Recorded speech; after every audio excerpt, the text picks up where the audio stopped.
The Pixel 4a 5G in 2022. This is a Lowkey flagship phone.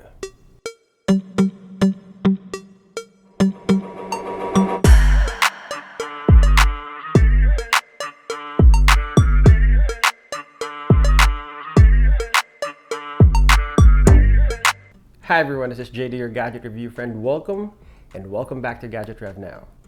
Pixel 6a is here, and like the Pixel 6 and the Pixel 6 Pro, it's a total revamp of the design we love from the previous generations.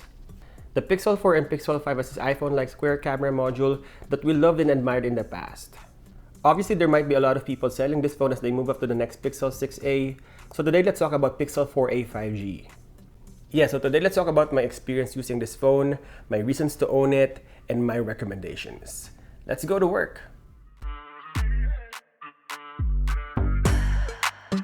Okay, so let's talk about my experience of using this phone. The size is perfect for me. It's not too big nor small.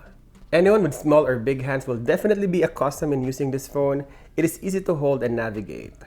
I can use this phone in one hand, similar to a Pixel 5. The edges on Pixel 4a 5G are plain, with the power button in contrasting white on the just black version of the phone and volume rocker on the right side. The dock contains a headphone jack, which is the good news for people still using the wired earphones.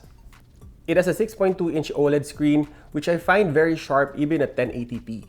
And because it's OLED, you can use dark or black wallpapers to save some battery. It turns off individual pixel when black. It has a regular 60Hz panel, but I don't use the higher refresh rate. It makes the animation look smoother, but also drains the battery really fast, so I'm not worrying myself with the lack of higher refresh rate. It's totally fine. The previous complaint about the Pixel phones are the dim screen, and things have improved on the Pixel 4a 5G. This phone can reach a maximum brightness of 638 nits when you got the adaptive brightness turned on. That's not as good as the Pixel 4a 681 nits rating, but in line with the iPhone SE 625 nits. The speed of this phone is really good. It has the same Snapdragon 765 that we can find on Google Pixel 5. The Snapdragon 765 will perform the same as Snapdragon 845 or 855. That's why Google chooses that processor. This one performs really well. On my day-to-day use, I find it snappy enough to do all the things I need, even in gaming. It has 6 gigs of RAM, 2 gigs less than the Pixel 5, but I find the multitasking still works really well. I play Mobile Legends on this phone every time, and I don't feel any hiccups using this phone.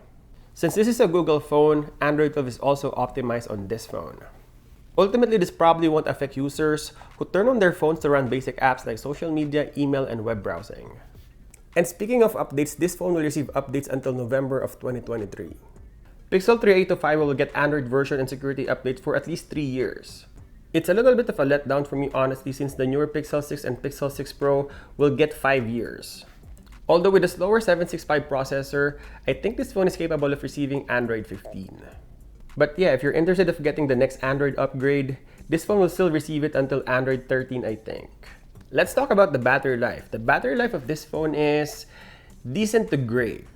It has the same ballpark size as the Samsung Galaxy S22, but I feel because of the battery efficient processor, the battery life is a bit better on this phone. This phone has almost 4000 mAh battery that's good for around 6 hours of screen on time and moderate to heavy use. With lighter use, I'd say the battery should last even longer with 2 full days of possibility. This phone charges up somewhat quickly thanks to 18 watts charging. In 15 minutes, you can charge the phone up to 23% and 46% in half an hour. There's also one version of this phone, the 128 gigs and 6 gigs of RAM. And it will cost you less than Pixel 5 despite sharing many of the same components. Now let's talk about the camera. It has the same sensor as Pixel 5, a 12 megapixel main lens along with a 16 megapixel ultra-wide shooter. Those cameras are probably the best thing about Pixel 5, and the same can be said here. Even better, you're paying less for the photos that just look as good as the ones captured by Google's flagship. Even the older Pixel 2 or 3 does have really good image quality, so expect even better with the newer sensor of Pixel 4a 5G. And if you look on papers, this is actually identical with Pixel 5. The name implies 4a 5G, and there's a reason behind it: a faster connectivity. Like the Pixel 5, the Pixel 4a 5G works with the emerging 5G networking standard. This is really a solid phone with a headphone jack with all the Google Pixel 5 goodness.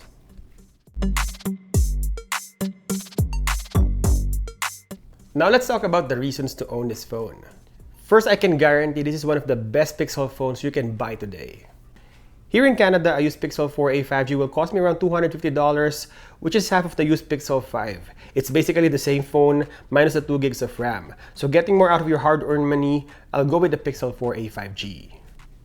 Next is the superior camera, because normally a great camera is reserved for flagship phone.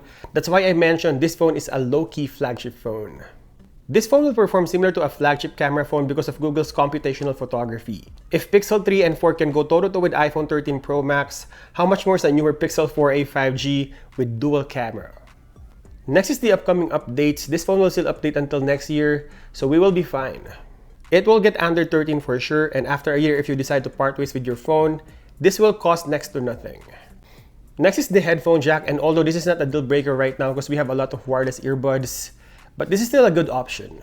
A lot of people in the comment section is saying it's 2022 and we should all use wireless earbuds, but having an option for wired earbuds is still appreciated.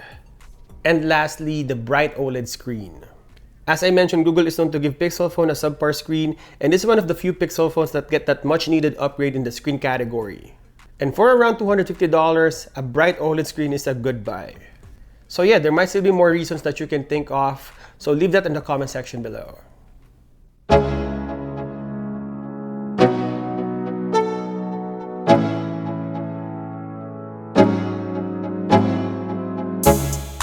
And lastly, recommendations. This is a great phone that looks similar to what Pixel 5 can offer, almost. I will not recommend this to anyone who needs a fast phone for gaming. This may lag a little bit in the future because of the processor, but that's about it. And I will recommend this to anyone who wants a great value phone with awesome camera, bright screen, will receive more updates in the future, and love that stock Google experience. Pixel 4a 5G feels like Pixel 5 with a headphone jack. With that undeniable similarity of the flagship Pixel 5 and this phone, for me, Pixel 4a 5G is a low-key flagship phone. And there you go. Hope you enjoyed this video. I'll continue to compare this phone in our channel, so stay tuned. And as always, thank you guys for watching, and I'll see you in the next one.